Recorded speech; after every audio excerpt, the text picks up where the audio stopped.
lang yung ano niya, hindi po siya yung dialysis na dinadaan sa machine sa dugo, yung dugo, hindi. So we don't know. Bigat na nga ni mama kasi ano na siya, puro pumanas. Hindi pa nakakahihi ng mabuti. Hindi po. Yung ano lang niya pupo. Manitim nga lang pupo niya eh. Tapos parang maluwapin nga, sabi daw nila. Eh sabi naman ng ano sa gamot daw. Tapos dun sa fluid na inaano, pa naman, galing pa ng Thailand. Yung ano niya. So, pag daw inuwi siya, 10,000 daw yung isang box, tapos 6 bags lang. Eh, minsan, kailangan niyang mag-ganon, 10 bags in a day. Nga, mas mahal pa sa dialysis na ano, kasi yung dating dialysis, libre na eh. Although, sabi naman nung nurse, ano naman daw yun sa munisipyo, yung yanan, talagang pipila.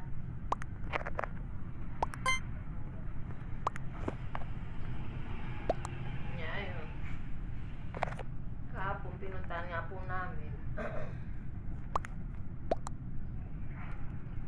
Talagang ano, sabi ko nga din, kung kami nga lang, sabi ko kay Greta, mas ano na namin yung nasa hospital na lang, huwag nang, kung ano lang din, para mas, Pag may hospital, at least may nag-aasikaso ng mga nurse. ayun na nga po,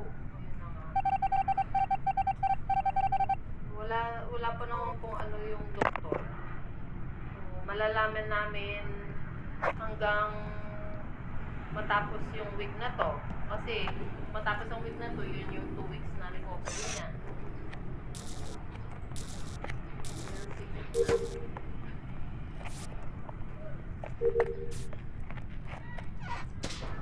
Yan. Sabi ko kung sa hospital nga, issue yung pagbabantay, di lalo na pag nasa bahay na, hayaan na lang na yung mga kasama sa bahay ang magbantay. Mas maganda na yung sa hospital. Sacrifice.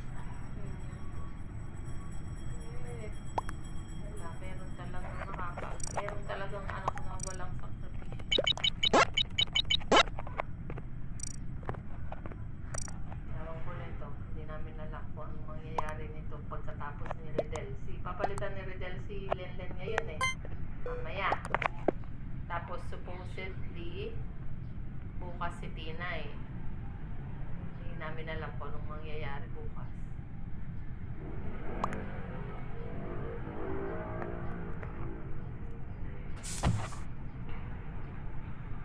Hindi na siya nagbabasa ng GC eh, simula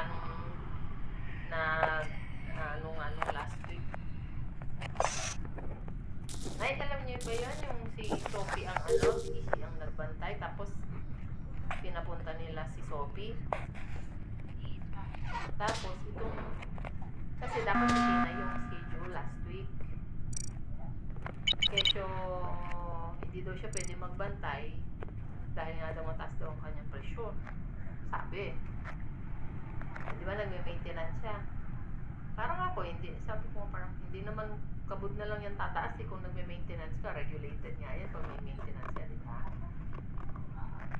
So, nung unang-unang bantay niya kasi, kakabantay lang niya. Sinabi niya pinauwi daw siya ng doktor ng hospital kasi daw mataas ang presyon niya, hindi daw siya pwede magbantay. Sabi ko, paano namang ano yun, nagpa-check siya? Parang gano'n. We don't know. Parang all of a sudden na lang biglang pinauwi siya daw ng doktor. So, syempre wala siyang kapalit. Napilitan siya na mag-stay doon.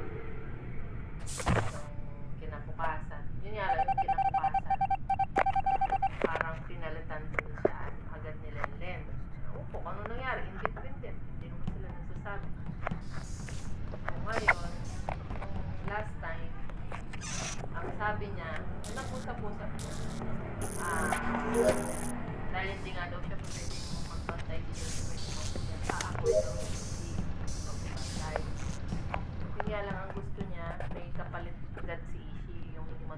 yung bata doon.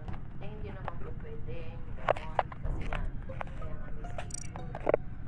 So, ang ginawa nila, pinapunta si Sophie.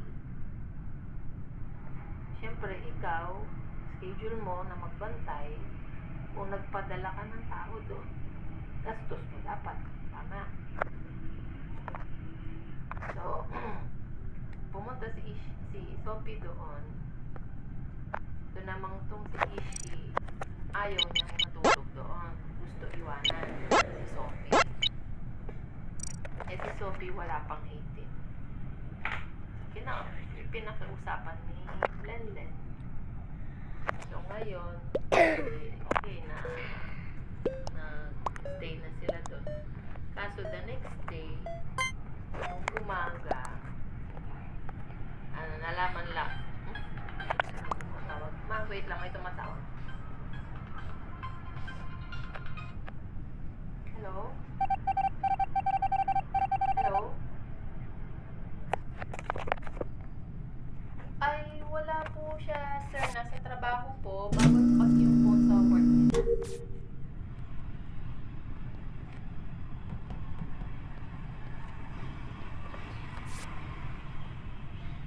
Yes po. Pero actually, since tumawag na last time, so kinausap ko kasi yung asawa ko last time na may nag-inform na regarding sa home credit. So, gusto lang po inform ng asawa ko na hindi daw po muna interested dun sa ano.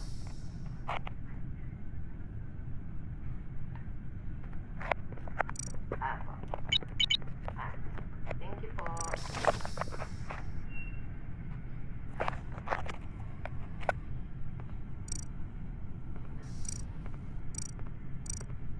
Hello. Eh?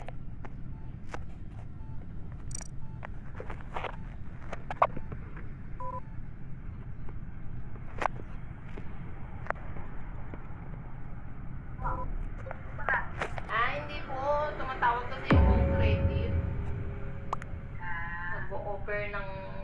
Hindi ba po yung TV nga namin, yung home credit namin kinuha. Sinubukan namin yan. Eh ngayon, dahil nakakakalahati na kami ng bayad, aba yung opera na naman kami ng kung ano-ano. Sabi ko, ay hindi po sinabi ng asawa ko. Ay nako. Yung mga namin natatapos eh. Tsaka sabi ni Jun, ayaw na daw niya. Sinubukan lang naman namin yun.